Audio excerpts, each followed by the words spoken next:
청년 주기철. 이 땅에 복음의 씨앗이 뿌려진 지 이미 100년이라는 세월이 흘렀다. 오늘날 우리는 자유롭게 예수를 믿고 신앙생활을 하고 있지만 우리 기독교 역사의 줄기를 찾아 올라가 보면 피눈물과 땀으로 얽히고 설킨 고난의 연속이었다. 일본 강점기 35년 동안 그 무자비한 탄압 속에서 우리의 선배요, 성각자였던 수많은 주의 종들이 순교라는 고난의 십자가를 지면서까지 하나님을 믿고 충성을 다했다. 그리고 그 고귀한 신앙의 유산을 우리에게 물려주었다. 1897년 나의 아버지 주기철 목사님은 경상남도 창원군에서 태어났다.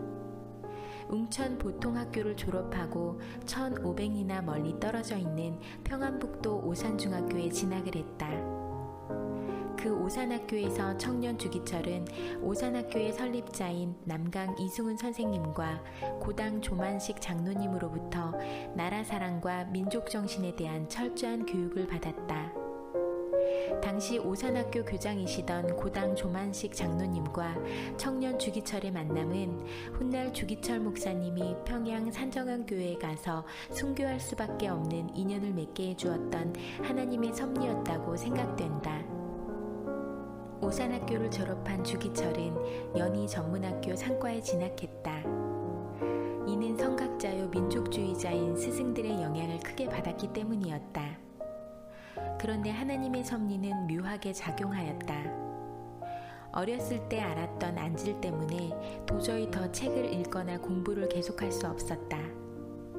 결국 청년 주기철은 청운의 꿈을 포기하고 고향으로 낙향할 수밖에 없었다.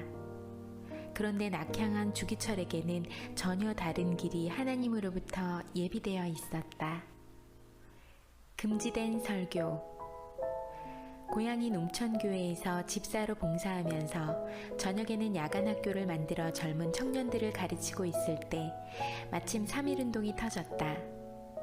이 운동에 앞장서서 만세운동을 주도하던 젊은 주기철은 처음 경찰서에 붙들려 가서 1개월 동안 옥고를 치르면서 자신의 인생관에 큰 변화를 갖게 되었다.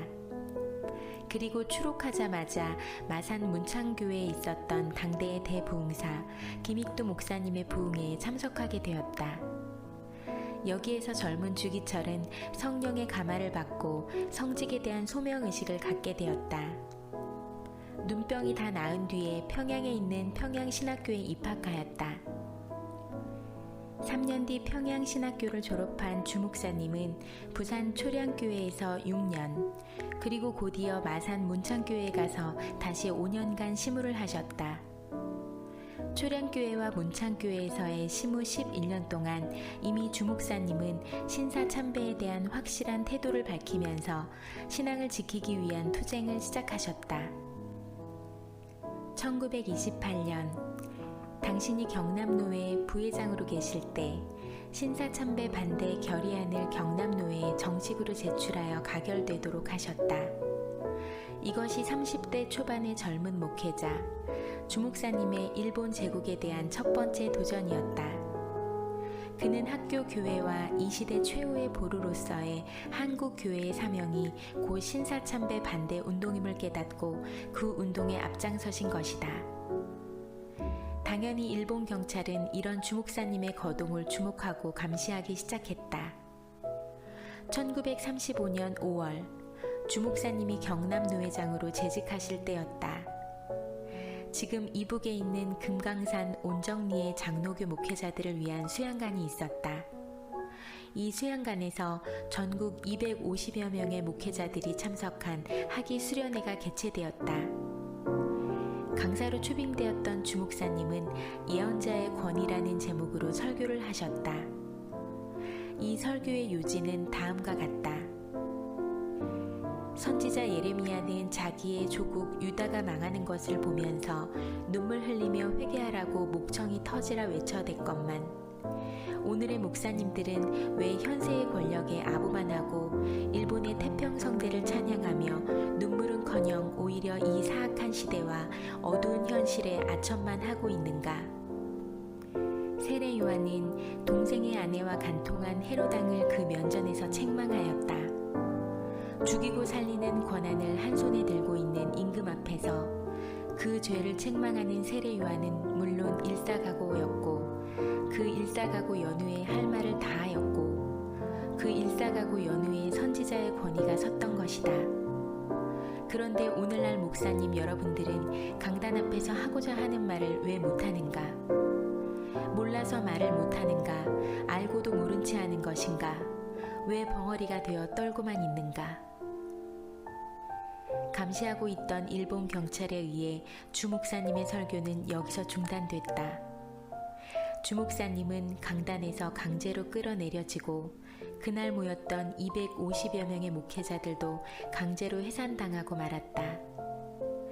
이 설교는 오랫동안 이 세상의 빛을 보지 못하고 있다가 1979년 4월 주 목사님의 35주년 추도 예배가 서울 세문안교회에서 열렸을 때 작고하신 세문안교회 당회장이었던 강신명 목사님께서 케케묵은 옛날 기독교 잡지에서 주 목사님의 예언자의 권위라는 이 설교를 발견해서 그날 추도 예배 때 읽어주심으로써 비로소 알려지게 된 것이다. 당시는 예언자의 권위라는 제목의 설교였지만 지금은 중단된 설교라는 별명으로 널리 알려져 있다. 순교의 첫 길. 당시 평양은 한국의 예루살렘이라고 일컫는 성도였다. 따라서 일본인 한국의 예루살렘이라는 평양교회를 어떻게 하든지 일본 우상 앞에 굴복시키려는 계책을 세웠다. 평양교회를 굴복시키는 것만이 오직 온 조선의 교회를 굴복시키는 것으로 생각했기 때문에 평양에 대한 핍박이 가장 심했다. 이토록 절박한 처지에 빠졌던 평양교회는 이 시련과 환난을 극복해주고 신앙의 순수성을 유지해주며 일본의 태양신과 싸워서 이길 수 있는 그런 영적 지도자를 절실히 필요로 했다. 이런 상황 속에서 평양 산정현교회 수석장로로 계시던 고당 조만식 장로님께서 옛날 오산중학교 제자였던 주기철 목사님을 기억하시고 몸소 마산 문창교회까지 내려와 주 목사님을 평양 산정현교회 당회장으로 초빙하셨다. 주 목사님은 존경하는 스승의 간청에 기꺼이 응하여 1936년 여름 당신이 피 흘려 묻힐 평양으로 입성하여 산정현교회 담임 목사로 부임하셨다. 이제 주 목사님이 평양에서 해야 할 일은 단 하나밖에 없었다. 그것은 10계명에 입각한 성경적인 신앙을 고수하는 일이었다. 또한 산산이 부서져 버린 한국교회의 마지막 그루터기로 남아 일본의 우상과 최후까지 싸우고 진리의 말씀을 전파하며 한국교회의 빛나는 전통을 단절없이 이어가는 일이었다. 이것이 바로 주 목사님이 평양에서 해야 할 사역이었다. 신사참배는 10계명의 제1계명과 같이 여호와의 이름에 대한 범죄요 하나님께 대한 배신이다. 이것이 산정현교회의 담임 목사가 된 첫날 주 목사님이 강단에 서서 외친 첫 설교였다. 산정현교회가 신사참배 항거운동으로 일본의 첫 번째 화살을 받게 된 것은 주 목사님이 평양 산정현교회에 부임한 지 1년 반이 지났을 때였다. 그때 산정현교회는 5층 건물로 크게 신축되었다. 당시에는 한국에서 제일 큰 교회를 지었다고 했다. 그렇게 큰 교회를 지어놓고 그 헌당 예배를 드리기 15분 전에 경찰이 갑자기 주 목사님을 구속한 사건에서부터 그 환란은 시작되었다. 첫 번째 구속의 사유는 그 전날 평안북도 신천에서 평북 노회가 일본의 강압에 못 이겨 어쩔 수 없이 신사참배를 찬성 결의하는 불상사로부터 비롯되었다. 이 소식이 뉴스와 신문으로 보도되자 평양신학교 학생들은 분개했다. 그래서 당시 평북 노회장이었던 김 목사님이 몇 해 전에 평양신학교를 방문하여 기념 식수한 소나무를 도끼로 찍어버리고 말았다. 일본 경찰은 평양신학교 학생들의 신사참배 반대 데모를 이대로 방치하면 걷잡을 수 없이 크게 번질 것을 우려하였다. 그래서 신학생들을 모두 체포해 평양 남산 경찰서에 감금한 후 혹독한 고문을 가하며 그 배후 인물과 주동 인물을 캐내기 시작하였다. 그리고 기다렸다는 듯이 주 목사님을 첫 번째로 구속해버렸다. 이렇게 해서 산정현교회 헌당 예배는 당회장 목사님이 안 계신 가운데 눈물 속에 거행되었다. 이것은 앞으로 닥칠 7년 동안 산정현 교회가 겪을 고난의 신호탄이었고 주 목사님에게는 순교의 첫 길이었다. 주 목사님의 두 번째 구속은 첫 번째 구속에서 풀려난 다음 1938년 9월 예수교 장로회 27차 총회가 평양에서 거행되기 2달 전에 집행되었다. 이때 일본은 어떻게 해서든지 기독교의 본산인 평양에서 신사참배 찬성 결의를 하게 해서 한국교회를 일본의 신합회에 굴복시키려는 술책을 세우고 있었다. 그들은 이 계획을 이루기 위해 신사참배를 가장 극렬하게 반대할 것으로 추측되는 주 목사님과 몇몇 목사님을 사전에 검속하였다. 그리고 나서 일본 경찰은 각 도의 노예 총대가 평양으로 모여들었을 때 목사나 장로 한 명의 두 사람의 형사들을 동행시켜 계속적으로 협박하였다. 한국 기독교사의 기록으로는 1938년 9월 전국 27개 노회에서 목사 86명, 장로 85명, 그리고 선교사 22명, 도합 193명이 참석한 가운데 일본 고등계 형사 97명이 그 사이사이에 배치되어 협박하였는데 이러한 상황 속에서 총회는 결국 일본의 강압에 못 이겨 어쩔 수 없이 아래와 같은 성명서를 낭독하면서 신사참배를 정식으로 결의하고 말았다.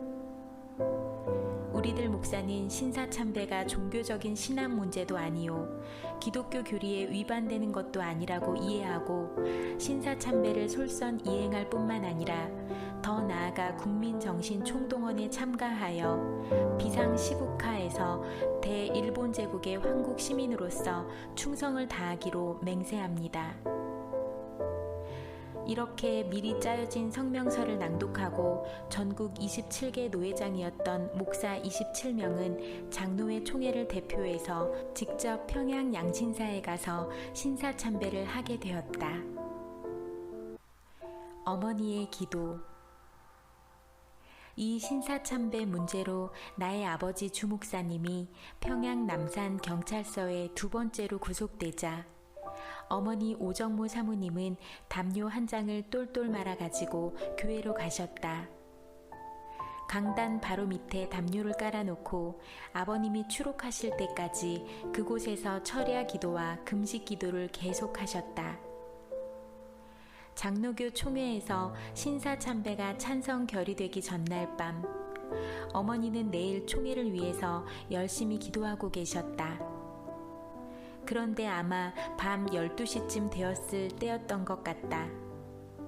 어머니는 좀 피곤하셨던지 꾸벅꾸벅 졸았다고 한다. 그런데 갑자기 산정현 교회 문이 열리는 소리가 요란하게 나더란다. 그리고 발자국 소리가 뚜벅뚜벅 들리더니 어머니 바로 뒤에 와서 서는 것이었다. 어머니는 혹시 교인들이 왔는가 싶어 뒤를 돌아보셨다. 그런데 놀랍게도 똑같이 생긴 주 목사님 세 사람이 어머니의 얼굴을 물끄러미 쳐다보는 것이었다. 어머니는 너무 놀라서 어느 분이 진짜 제 남편 주 목사님입니까? 하고 물으셨다. 세 사람의 주 목사님은 아무 말도 없이 어머니 얼굴만 한참 쳐다보고 있다가 돌아서더니 뚜벅뚜벅 걸어서 산정현 교회 문을 나선 후 서남쪽으로 다름박질하여 뛰어가는 것이었다. 어머니가 주 목사님, 저를 버리고 어디로 가십니까? 하며 몸부림치다가 깨보니 꿈이었다. 어머니는 뭔가 불길한 꿈 같아서 이거 혹시 오늘 신사참배가 찬성 결의되는 것은 아닌가 하고 걱정되어 다시 한참 동안 더 기도하였다. 그러다가 새벽 5시가 좀 지나자 또 육신이 피곤해서 다시 잠깐 졸았다고 한다. 이번에는 뒤에서 문 여는 소리가 조용하게 들리더란다. 그리고 발자국 소리도 가만 어머니 뒤로 따라오길래 또 주목사님이 오시는가 싶어 돌아보았더니 머리를 빡빡 깎은 학생 하나가 어머니 앞에 와서 어깨를 탁탁 치는 것이었다. 오집사, 왜 잠만 자? 일어나 호세아 9장을 읽어. 호세아 9장을 읽어. 이 두 마디를 하고 일어나 나가더라는 것이다. 어머님은 놀라서 전깃불을 켜고 호세아 9장 1절에서 3절을 찾아 읽으셨다.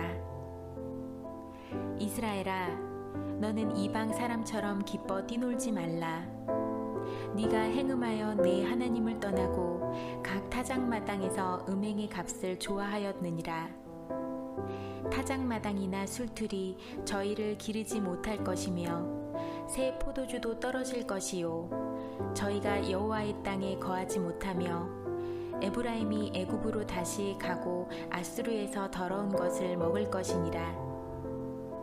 어머니는 이 성경 구절을 읽은 다음에야 비로소 그날 오후에 열리는 장로교 총회에서 신사참배가 일본의 계략대로 가결되고 여호와 하나님께서 한국교회를 떠나시게 될 것으로 그 꿈을 해석하였다. 나는 어머니께서 대성 통곡하며 기도하다가 그날 아침에 집으로 돌아와 여러 재직들과 앉아서 이 꿈 이야기를 하시는 것을 어렸을 적에 엿들은 기억이 난다. 이렇게 해서 장로회 총회에서 신사참배 결의가 일본의 계략대로 가결되자 그들은 곧 나의 아버지 주 목사님을 석방했다. 노무의 사건. 그런데 한 달 뒤에 경북 의성교회의 유재기 목사님이 일으켰던 노무의 사건이 터지면서 주 목사님은 세 번째로 구속되었다. 이번에는 평양경찰서가 아닌 경북 의성경찰서로 압송을 당했다. 이 노무회는 1930년대 평양신학교 학생들을 중심으로 조직된 일종의 농촌 계몽운동이었다. 그러나 그 밑바탕에는 조선 독립과 민족운동이 깔려 있었다. 신학교 학생들이 주동이 되었기에 당연히 신앙운동까지 곁들어 있었다. 이들은 조만식 장로님을 노무회 회장으로 추대한 후 신학교를 졸업하고 목사 안수를 받고 전국 각지로 흩어지면서 자기가 담임한 교회에서 형편에 따라 이 노무회 운동을 계속 전개해 나갔다고 한다. 그러던 가운데 의성교회 담임 목사가 되었던 유재기 목사님은 의성에서 이 운동을 전개하다가 그만 일본 경찰에 발각되고 말았다. 곧바로 일대 검거 열풍이 불어닥쳐 경북 의성교회의 목회자들과 젊은 청년들은 전부 다 체포되어 갇히게 되었다. 일본 경찰은 그 배후 조직의 회장이 조만식 장로님인 것을 알아내고 어떻게든 평양과 연결이 되어 있을 것으로 추측하고 이를 알아내기 위해 온갖 고문을 자행하였다. 그리고 마침내 그들의 입에서 주기철 목사님의 이름이 거명되자 그들은 즉시 주 목사님을 의성으로 압송하였다. 평양과 경북 의성경찰서는 한편으로는 주 목사님에게 노무회 사건이라는 올가미를 뒤집어 씌우면서 또 한편으로는 신사참배 문제까지 결부시켜 주 목사님의 항복을 받아내려고 갖은 고문을 다했다. 7개월 동안 주 목사님이 잡혀 계셨던 경북 의성경찰서에서의 고문은 아마 가장 혹독한 고통 가운데 하나였다고 생각된다. 주 목사님의 일대기 영화인 저 높은 곳을 향하여에서의 고문 장면은 바로 의성경찰서에서 당하신 고문을 시나리오로 재현한 것이었다. 아버님은 온갖 고문으로 몸이 찢기고 손발톱이 다 빠지고 하루에도 기절하기를 여러 번 하였다. 배고픔과 추위와 육신의 고통 속에서 어떤 목사님은 그 지하 고문실에서 고문을 당하다가 들것에 실려 바로 공동묘지로 갔다고 한다. 또 어떤 젊은 목사님은 고문 끝에 들것에 실려서 병원에 입원해 있다가 8일 만에 그 병원에서 돌아가셨다. 그리고 또 한 전도사님은 고문으로 인해 결국 정신 이상자가 되어 정신병원에 수감되었다가 그 병원에서 마지막 여생을 보내며 쓸쓸하게 죽어갔다고 한다. 주 목사님은 뒷날 산정현 교회에 돌아와서 이때의 고통을 이렇게 수레하였다. 7개월 동안 의성에서 받았던 육체적인 고통은 그래도 견딜 수가 있었는데 정신적인 고독감은 정말 견디기가 어려웠다.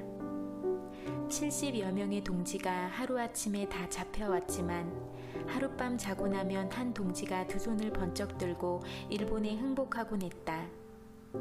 또 하룻밤 자고 나면 두 사람의 동지가 나가버리고 또 하룻밤 자고 나면 또 나가버리고 12월이 다 돼가니까 그 수만 턴 동지들이 다 나가버리고 마지막 4명만 남아 끝까지 항거했는데 그때 받았던 정신적인 고독감, 외로움은 정말 견디기 어려웠다. 그러나 끝끝내 주 목사님은 이 죽음의 시련을 이겨내셨다. 혐의를 잡지 못한 일본 경찰은 어쩔 수 없이 7개월 만에 주 목사님을 석방하게 되었다. 1939년 2월 첫 번째 주일 아침이었다. 아버지는 대구에서 밤 열차를 타고 주일 아침 10시 조금 지나서 평양역에 내리셨다. 나는 그때 산정현교회 교인이 손에 끌려서 평양역에 나갔다가 7개월 만에 돌아오시는 아버지의 얼굴을 처음 뵈었다. 같이 택시를 타고 그 무릎에 앉아서 덥수룩하게 난 아버님의 수염을 매만지면서 산정현 교회로 돌아온 추억은 아직도 눈앞에 선하다. 5 기도 제목. 산정현 교회 지척에 있는 목사관에는 우리 할머니께서 7개월 동안 못 봤던 아들이 돌아오는 것을 목마르게 기다리고 계셨다. 그러나 아버지는 그쪽에는 눈길 한번 주지 않은 채 감옥에서 나올 때 입고 나온 옷 그대로 산정현 교회 강단 위로 바로 올라가셨다. 7개월 만에 목사님이 돌아오시자 산정현 교회에는 성도 1천여 명, 그리고 주목사님의 석방 소식을 듣고 그날 모여들었던 주변의 교회와 평양 시민까지 합쳐서 1천여 명, 도합 2천여 명의 성도들이 산정현 교회 2층과 3층을 꽉 메웠다. 또 평양경찰서, 대동경찰서 등 여러 경찰서 형사대가 주위를 포위한 채 7개월 만에 돌아오신 주 목사님의 첫 번째 말씀에 모두 귀를 기울이고 있었다. 이날의 설교는 5 제목의 나의 기도라는 설교였는데 차라리 기도에 가까웠다.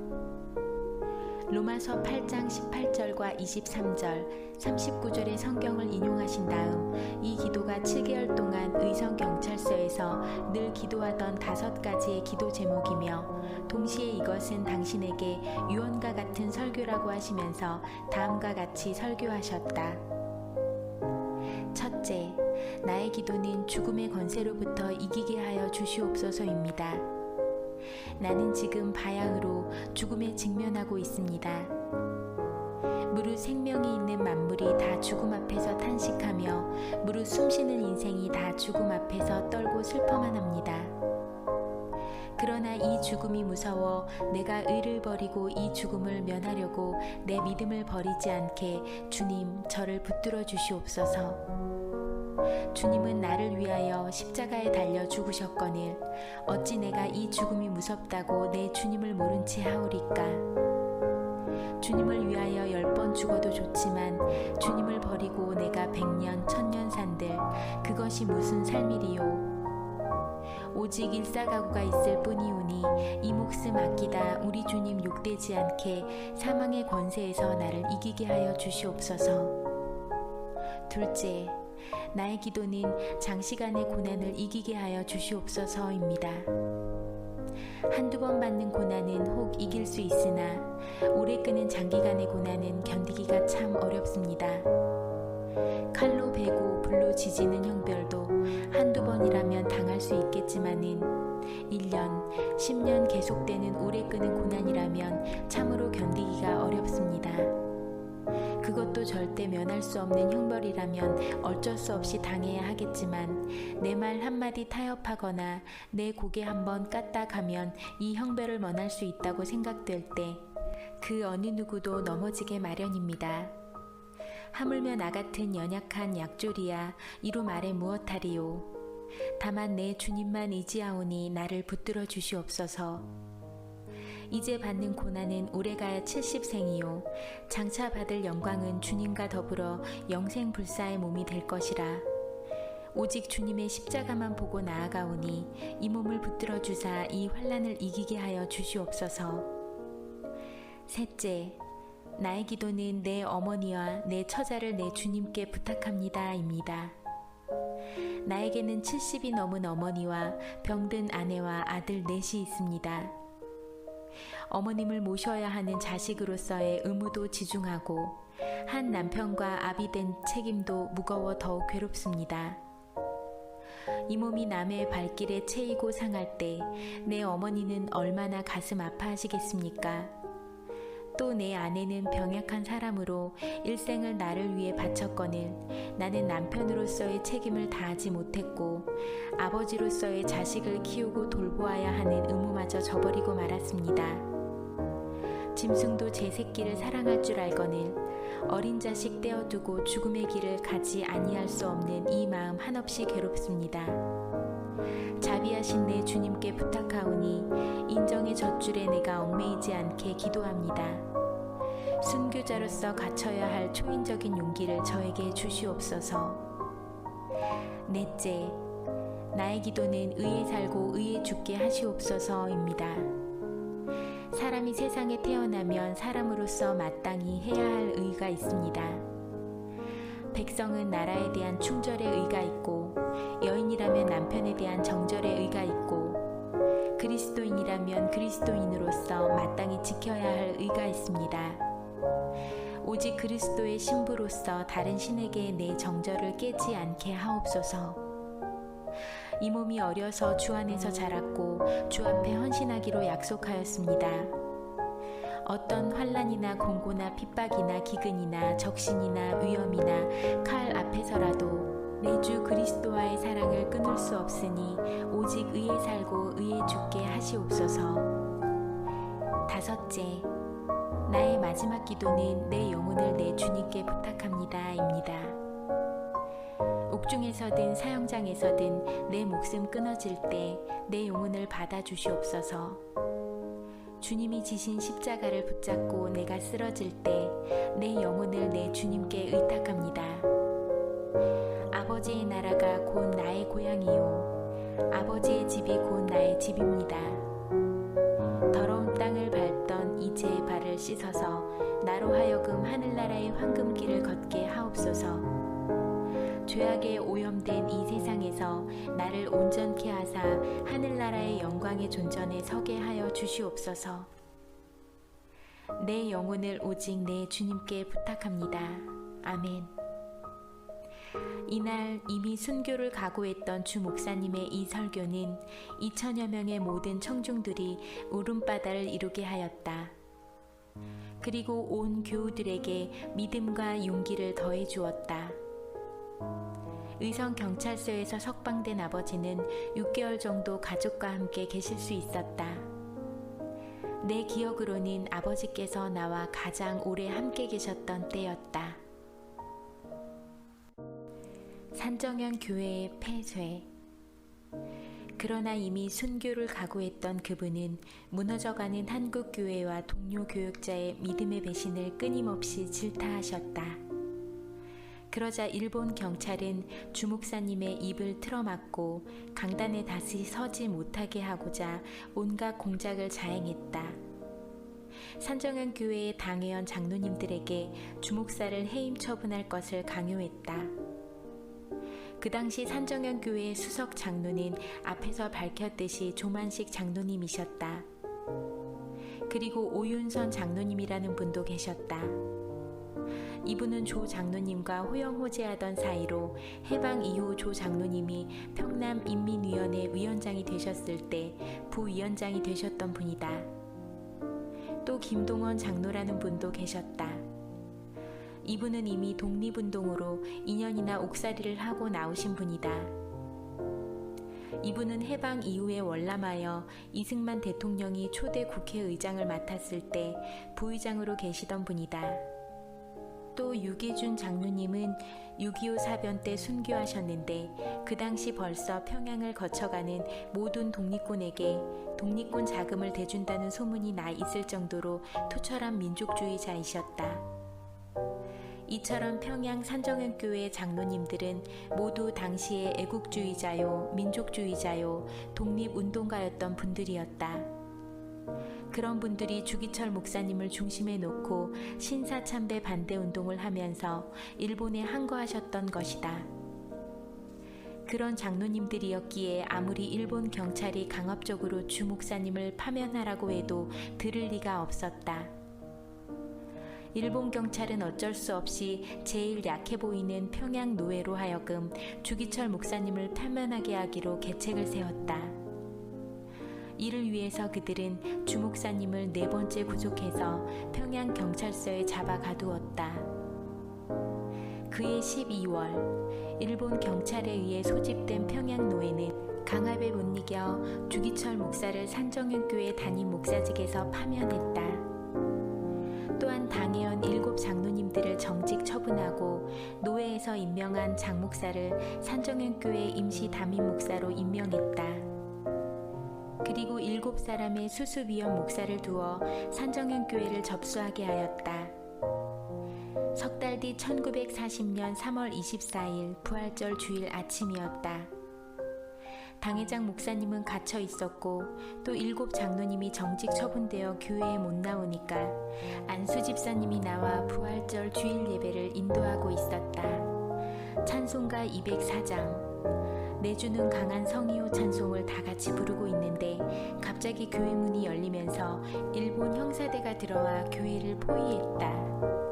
그리고 노예에서 임명한 7 목사님이 들어와 강단을 점령하고 그 중에 한 목사가 나와서 사회 보고 한 목사가 찬송가 인도하고 한 목사가 기도, 한 목사가 성경 봉독, 그리고 최 목사가 나와서 설교를 하였다.